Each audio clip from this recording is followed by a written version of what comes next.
मंडल dam जलाशय परियोजना पर बड़ी खबर, अधूरे पड़े कार्य को केंद्र सरकार द्वारा पूरे करने की दिख रही है सुगबुगाहट। कई सालों से मंडल डैम पर होती रही राजनीति, क्या यह खबर भी 2024 का चुनावी के स्टंट तो नहीं? बड़गढ़ कुटकू डूब क्षेत्र से देखिए ground reporting. The news revolution पर प्रशासनिक अधिकारियों और डूब क्षेत्र के ग्रामीणों के साथ सीधी बहस।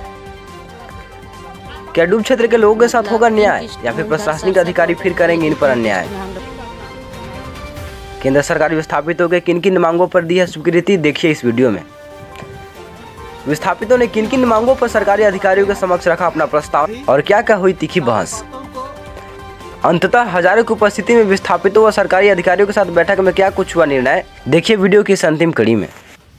अभी हम कुछ यहाँ के जो बुजुर्ग थे जिनकी उम्र लगभग 80-85 हो रही होगी, उनसे हमने बात किया।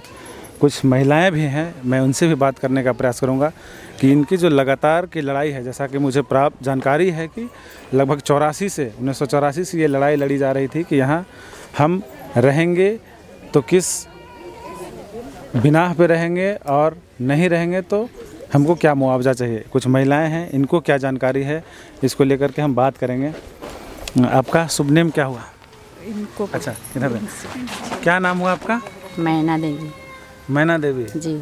आज जो यहाँ जो बैठक आयोजित की गई है, जो कुटकू मंडल डैम का जो कुटकू डूब क्षेत्र है उसको लेकर के, जी, तो क्या आप लोग मांग आज रखने वाले हैं? सरकार के अधिकारी भी आएंगे, जिले के प्रशासनिक अधिकारी आएंगे, उनसे क्या मांग रखने वाले हैं आप लोग? हम लोग मांग रखे हैं 15 लाख जो पास हुआ है देने के लिए एग्री हुए हैं, उनको एक किस्त में हम लोग लेंगे। मतलब 3 किस्त उधर सर सब बोल रहे हैं, लेकिन 3 किस्त में हम लोग नहीं लेंगे। और 1 एकड़ ज़मीन मतलब वन विभाग के तहत से मतलब कैसा हूँ बसाया जाए हम लोग का, और वहाँ पर सारा सुविधा दिया जाए, स्कूल, हॉस्पिटल, रोड, पेयजल, सब कुछ सारा सुविधा दिया जाए। तबे हम लोग का बच्चा लोग यहाँ पर रह भटक रहा है, एक भी कुछ नहीं बन रहा है यहाँ पर। हम लोग का पढ़ाई लिखाई के बहुत दिक्कत है। जिसके पास पैसा है वो तो बाहर पढ़ा रहा है, जिसके पास नहीं है उसको बच्चे राह में ऐसी घूम रहा है। यहाँ पर जाना जाएगा तो अधिकतर देखिएगा तो ठेकेदारी ही लोग है, बच्चा लोग चाहे सियाना लोग भी। हम लोग ये दुख झेलना नहीं चाह रहे हैं। और सरकारी लाभ जैसे दादा बोले, सरकारी लाभ एक भी नहीं मिलता है, एक भी नहीं। जब से यहाँ हम 98 में मेरी शादी हुआ है, लेकिन जब से आए हैं तब भी एक भी लाभ नहीं। इस बार ये सोलर बैठा है पता नहीं, और टावर नहीं तो एक भी कुछ नहीं यहाँ पर उम्मीद। हम लोग जाते थे गढ़वा कुछ मांग करने के लिए तो बोलते थे वहाँ डूब है। अच्छा, आप लोग वोटिंग करते थे कि नहीं? वोट एकदम वोटिंग करते हैं सर, करते थे ना? हर बार करते हैं। वोट के बारी हजारों लाखों गाड़ी यहाँ पर आएगी, लेकिन आज तक वोट के बारी सब यहाँ पर पहुँच जाएगा। वोट जीतने के बाद हुल्की नहीं मारता है कोई विधायक, न विधायक, न मंत्री, कोई भी नहीं आएगा यहाँ पर। चलिए, एक चीज़ इन्होंने काफ़ी बेहतरीन जानकारी दी है कि इनके पास देखिए आज़ादी के 75 साल आज अमृत महोत्सव मनाई जा रही है पूरे देश के अंदर, लेकिन ये गांव जैसा कि मैं जानकारी ले पा रहा हूँ 75 साल के बावजूद भी ये गुलाम की ज़िंदगी जी रहे हैं। और कहीं ना कहीं इस क्षेत्र को लेकर के कई राजनीतिक पार्टियां, नेता राजनीतिक किए हैं आज तक, और इनके हक और अधिकार के लिए कुछ भी नहीं किया। आपको सोचना चाहिए कि जिस वोट के अधिकार से आप जीत के जाते हैं, जिनका ये अधिकार है वोट का अधिकार, उस अधिकार आज अगर बाबा साहब भीमराव अंबेडकर ने वोट का अधिकार दिया था तो इसलिए दिया था कि आप गुलामी के जंजीरों को तोड़िए और अपना साम्राज्य स्थापित करिए और अपने हक और अधिकार के लिए लड़िए। लेकिन आज ये कई सालों से बोल रहे हैं कि यहाँ पर कोई भी सरकारी सुविधाएं नहीं दी जाती है। आप समझ के देखिए कि आज 98 में ये आई हुई है, और अब मुझे प्राप्त जानकारी है कि 1984 से ये लड़ाई लड़ी जा रही है, और इनके हक अधिकार की बात सुनने वाला कोई अधिकारी तक नहीं है, न कोई राजनेता है। आपको निर्णय ये लेना है यहाँ के जनता को कि ये इस धरती को छोड़ कर जाएंगे ये डूब क्षेत्र के चलते, या फिर इसी धरती पर ये वास करेंगे, और इनको लोकतांत्रिक तरीके से, संवैधानिक तरीके से इनको अधिकार कैसे दिलाए जाए। हम अपने चैनल के माध्यम से उन तमाम सरकार के अधिकारियों से, चाहे वो जिले के अधिकारी हों, चाहे वो राज्य के अधिकारी हों, चाहे वो केंद्र सरकार के अधिकारी हों, उनसे मेरा निवेदन होगा, ये इनके आँखों में आंसू थी। अगर इनके आँखों में आंसू है तो कहीं ना कहीं इनका दर्द जो है वो दिल से है, और कहीं ना कहीं ये आज तक झेलते आए हैं। इसका खामियाजा आपको भुगतना होगा यदि आप इनके हक और अधिकार के साथ नहीं लड़ाई लड़ेंगे। तो ये चैनल आपके लिए, इन जनता के लिए ये आवाज़ उठाती रहेगी और इनको हक और अधिकार के लगातार इनसे बात करेगी। आपको मैं जानकारी दूँ, आज के 1.5 साल पहले भी चैनल के माध्यम से यहाँ के लोगों की आवाज़ें उठाई गई थी, जिसका नतीजा शायद ये है कि आज इनको ये मुआवजे की राशि सरकार इनको देने के लिए शायद तैयार हुई है। अब ये देखना ये है कि इनके अनुसार इनको मुआवजा मिलता है या नहीं मिलता है, बगैर बावजूद कि इनको आज तक सरकारी कोई लाभ नहीं मिला। लगातार हमारे चैनल के साथ बने रहिए और जो हम बातें बता रहे हैं, यदि आपको ये खबर अच्छी लग रही हो, यदि जायज़ लग रही हो, लोकतांत्रिक लग रही हो, संवैधानिक लग रही हो, तो अधिक से अधिक तक लोगों तक शेयर करें ताकि ये बात राज्य सरकार से केंद्र सरकार तक पहुँचाई जा सके। लगातार हमारे चैनल के साथ बने रहिए। यहाँ जो अधिकारी आएंगे उनसे भी हम सवाल करेंगे कि आज इनके हक और अधिकार को किस प्रकार से सुनी जा रही है, इनके अनुसार सुनी जा रही है या अपनी मनमानी की जा रही है। धन्यवाद। और अब हम बात करेंगे जो कुटकू डूब क्षेत्र के समिति के 2 अध्यक्ष हैं, उनसे हम बात करने का प्रयास करेंगे, जिनके नेतृत्व में ये लड़ाई लगातार लड़ी गई है और कहीं ना कहीं पत्राचार के माध्यम से केंद्र सरकार को और राज्य सरकार को लगातार ये अवगत कराते रहे हैं।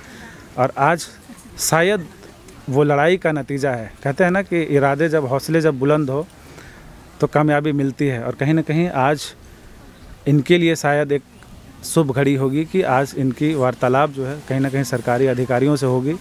बात करने का प्रयास करेंगे कि आज जो बैठकें हुई हैं सरकार के नेतृत्व में हुई है और यहाँ के जो कुटकू डैम डूब क्षेत्र के जो लोग हैं उनके नेतृत्व में हुई है। क्या उम्मीद लगता है इस बैठक से, जो आप लोगों ने लड़ाई लड़ी, उसका कुछ ना कुछ असर दिख रहा है या फिर कुछ प्रतिफल मिल रहा है या नहीं? धन्यवाद आपके चैनल को। जी धन्यवाद सर।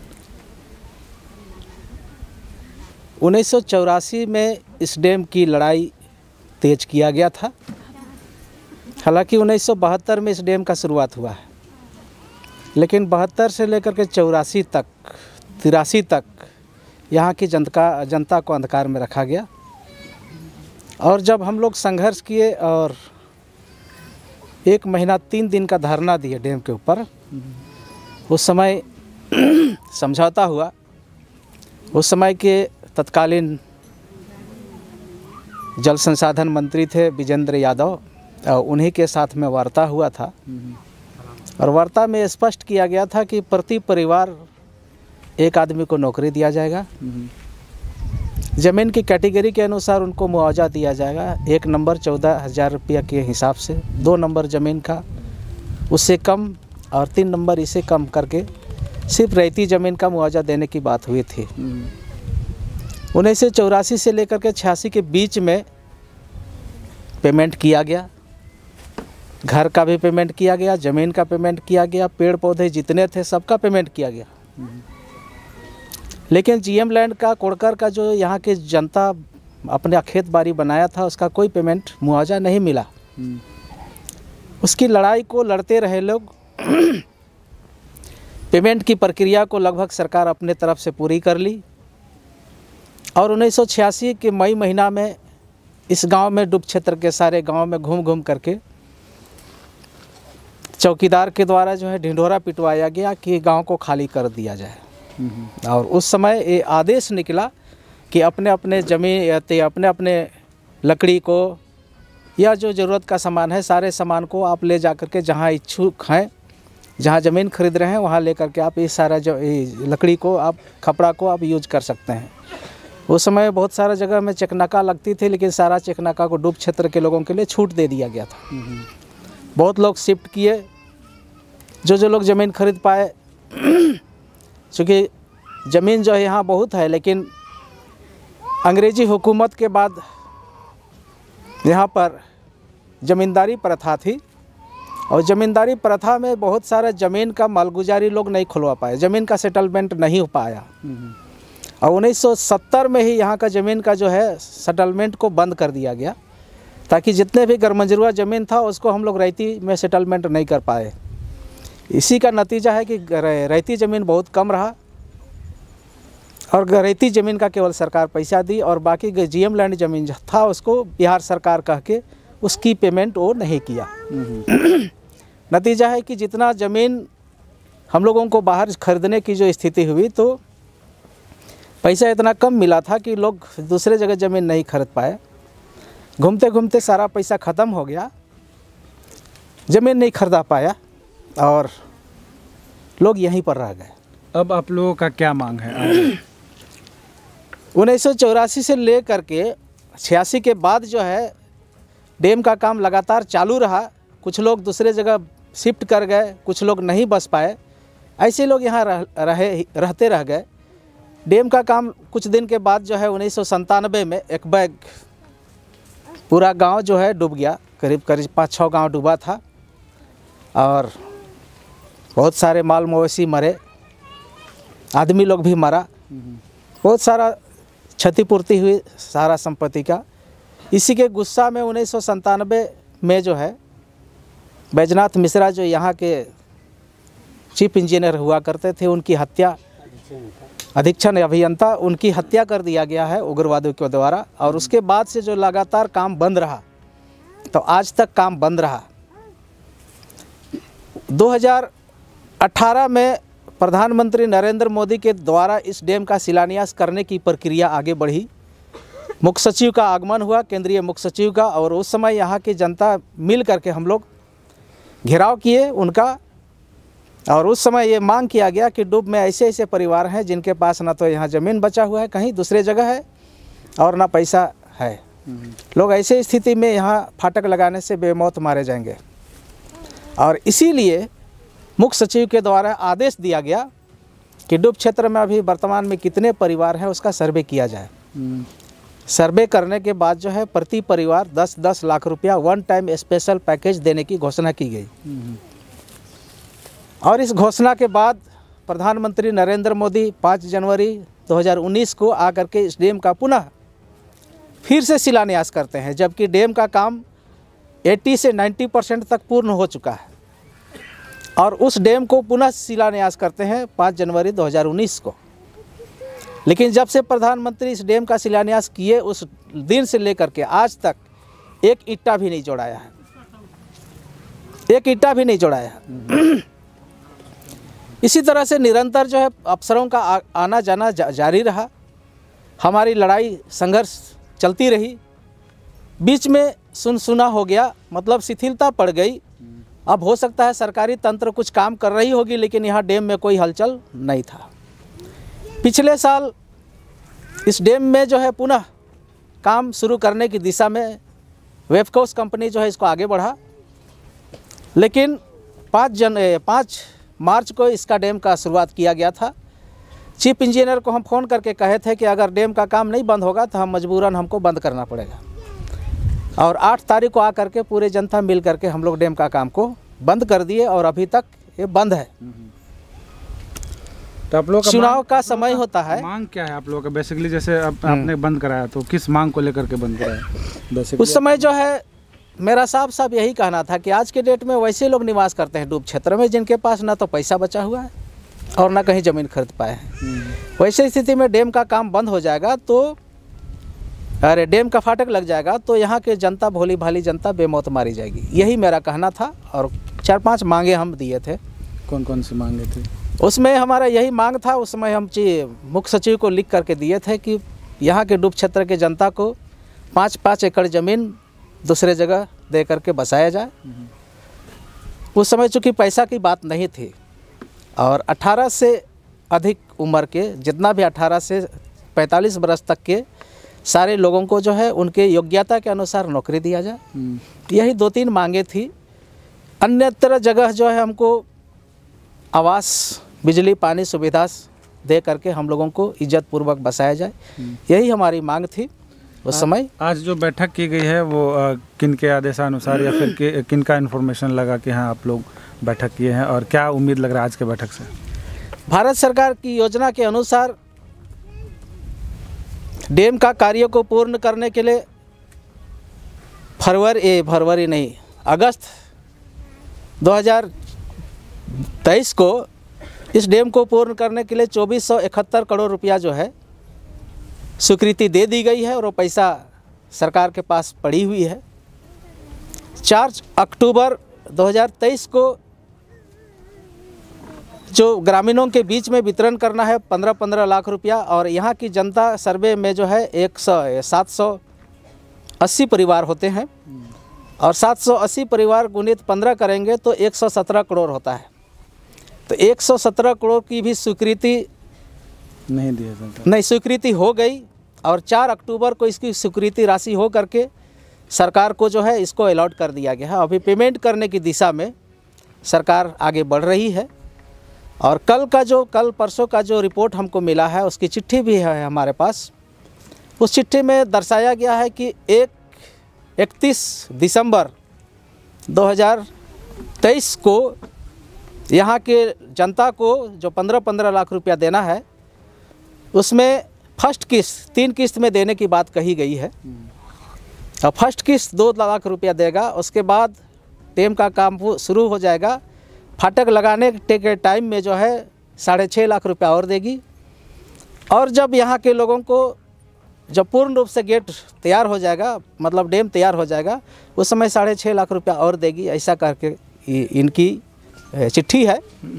लेकिन यहाँ की जनता, हम लोग साफ साफ कहना चाहते हैं कि जो भी पैकेज की बात होती है आपको एक मुश्त 15 लाख रुपया देना होगा और कुछ दिन का समय देना होगा ताकि हम लोग यहाँ से जो है दूसरे अन्य जगह जा करके बस सकें अच्छी तरह से। भारत के हम लोग स्वतंत्र भारत के नागरिक हैं और आम नागरिकों की तरह हमारे साथ भी वही व्यवहार होनी चाहिए जो डूब क्षेत्र के लोग हैं। और हमारा घर दुरा हम लोग सब कुछ छोड़ करके अन्यत्र जगह जाने के लिए भी तैयार हैं, लेकिन मानवता के साथ जो है आदर्शपूर्वक हम लोगों के साथ व्यवहार किया जाए और जो आम नागरिकों को जो सुविधा दी जाती है सारी सुविधा हम लोगों को यहाँ से अन्यत्र ले करके बसाएगी, वहाँ पर हम लोगों को सारा सुविधा दिया जाए। अभी महिलाओं से हमने बात किया, उन्होंने कहा कि यहाँ पर राजनीतिक रोटियाँ बहुत से नेता ऐसे सेक के चले गए, चाहे वो भाजपा हो चाहे वो कांग्रेस हो, लेकिन इनको लोकतंत्र में जो वोट का अधिकार है उसके बावजूद भी इनको सरकारी सुविधाएं आज तक नहीं मिली। क्या ये सच है? ये बात सच है। 1986 के बाद यहाँ डूब क्षेत्र कह करके यहाँ किसी भी तरह की कोई विकास का काम नहीं होता है। 1986 के बाद डूब क्षेत्र में पहले डैम की ऊंचाई जो है 367 मीटर था। उस समय 14 गांव डूब क्षेत्र में था। उस समय सर्वे में जो है 1972 के आसपास में जब सर्वे हुए थे उस समय मात्र 667 परिवार थे। आज उसकी जनसंख्या बढ़ गई है। टाइगर विभाग जो है इसका विरोध किया, चूँकि हमारा एरिया जंगल बहुत सारा एरिया डूब रहा है, चूँकि ये कोर एरिया में आता है। तो टाइगर विभाग भी अपनी लड़ाई लड़ रही है कि कोर एरिया में बहुत सारा ज़मीन का मतलब फॉरेस्ट का डूब नहीं होना चाहिए, इसलिए वो भी लड़ाई लड़ रही थी। और उस लड़ाई के तहत जो इस डैम की हाइट को बाद में सरकार समझौता करके 341 मीटर में लाया गया। अभी पानी जो है 341 मीटर में रहेगी, पहले 367 मीटर में रहना था, लेकिन अभी डैम का ऊंचाई घटा दिया गया है, 341 मीटर में रहेगी। और उस तरह से जो है बाकी गांव को अभी छांट दिया गया है। गढ़वा जिला का 6 गांव को डूब में लिया गया है और लातेहार जिला का 1 गांव मेराल, उसको केवल डूब में लिया गया है। 6 गांव यहाँ कौन कौन से हैं? 6 गांव में यहाँ कुटकू है, भजना है, खूरा, खैरा, सनिया, चेमो।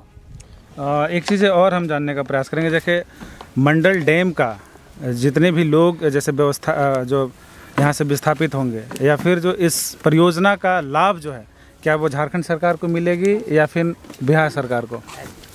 चूँकि इस प्रोजेक्ट को जब निर्माण शुरू किया गया था उस समय 25 मेगावाट बिजली उत्पन्न होने की बात थी। जिस समय 367 मीटर हाइट था उस समय 25 मेगावाट बिजली का उत्पादन होना था और यहाँ से सिंचाई का कोई लाभ पलामू जिला को नहीं मिलने वाला था। यानी पलामू जिला नहीं, झारखंड को ही कहिए कि कोई लाभ मिलने वाला नहीं था, क्योंकि इसके लिए बराज बना गया था 125 मीटर शायद है, और ये जो है मोहम्मदगंज बराज बनाया गया और वहीं से सिंचाई का काम जो है उत्तर बिहार को मिलेगा, बिहार को मिलेगा। झारखंड को इस डैम को बनने से किसी तरह का कोई लाभ मिलने वाला नहीं है।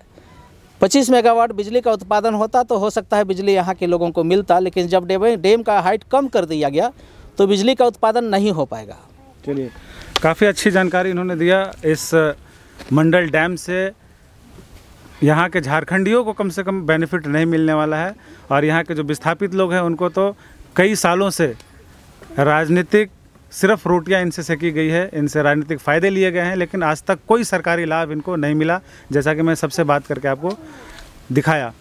लगातार हमारे चैनल के साथ बने रहिए और आज जो अधिकारी यहाँ उपस्थित होंगे, यहाँ के ग्रामीणों के साथ जो बातचीत होगी, वो भी हम आपको बात दिखाने का प्रयास करेंगे।